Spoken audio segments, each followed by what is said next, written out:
बिस्मिल्लाहिर्रहमानिर्रहीम।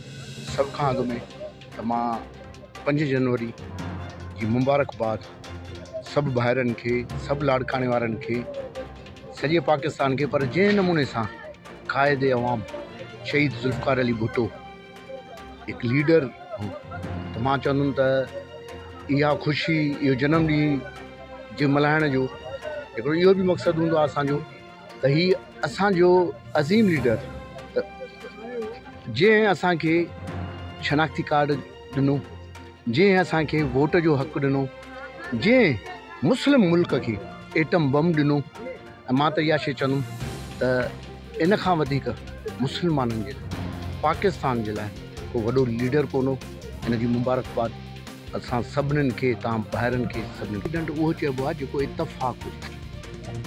हिकिड़ी गाॾी रजिस्टर्ड थियल आहे 2014 में, ऐं तव्हां ॾिठो हूंदो त जेको इलेक्शन दौरान बि जेके मामला, जेके मसइला हुआ, उन्हनि जी 20 तारीख़ ते फ़ैसिलो हो। हीअ हिकु नंबर प्लेट लाइ हिकिड़ी प्री प्लान करे हिकिड़े फ़ैसिले खे न थियण ॾियण जी कोशिशि हुई। पर उन जे बावजूदि असां लाड़काणे में पाकिस्तान पीपल्स पार्टी जी क़यादत खां वठी हर माण्हू खे, हर को माण्हू सुञातो वेंदो आहे दोस्तनि सां। मां घणियूं कोशिशि कंदुमि त मां घटि मौक़िफ़ ॾियां, छोजो मां चाहियां थो त अमुन थिए, पर शायदि उहे माण्हू नथा चाहिनि था अमुन थिए। जे मां फ़ैसिलनि कंदड़ आहियां त ॿिया दोस्त बि फ़ैसिले कंदड़ आहिनि, उहे बि पंहिंजे दिलनि ते हथु रखनि। फेसबुक जी दुनिया ते कोई न हले।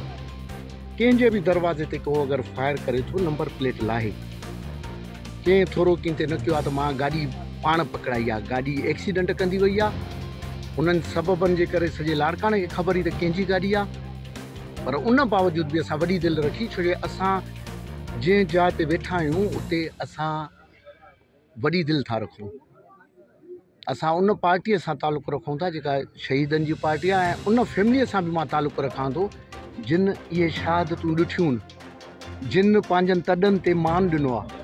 हाणे बि असां चऊं था, जे अगरि असां खां इहो सुवालु कयो थो वञे त असां बि तव्हांखे चऊं था त जॾहिं हिकिड़ो माण्हू क़बूल बि करे थो त उन जे लाइ फ़ैसिलो छा थियणु खपे, छाजो फ़ैसिलो हूंदो आहे त कंहिं ते ॾोह ॾंड साबित थिए न।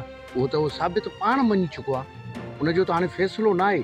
असांजी पहिरें ॾींहं खां 3 ॾींहं डिले करण जी मां मौक़िफ़ो ॾियणु नथो चाहियां जेको ऑलरेडी अची चुको आहे। 3 ॾींहं डिले करण जो मक़सदु छा हो भाउ? सिंध हुकूमत, पाकिस्तान पीपल्स पार्टी, असां का बि गवर्नमेंट वारो का बि शइ ते न विया आहियूं। असां इहा ई कोशिशि कईसीं अमुन थिए। हाणे जे अगरि केरु पंहिंजी ग़लती महसूसु करे, पंहिंजो एक्सक्यूज़ कंदो त उनजे लाइ ॾिठो वेंदो।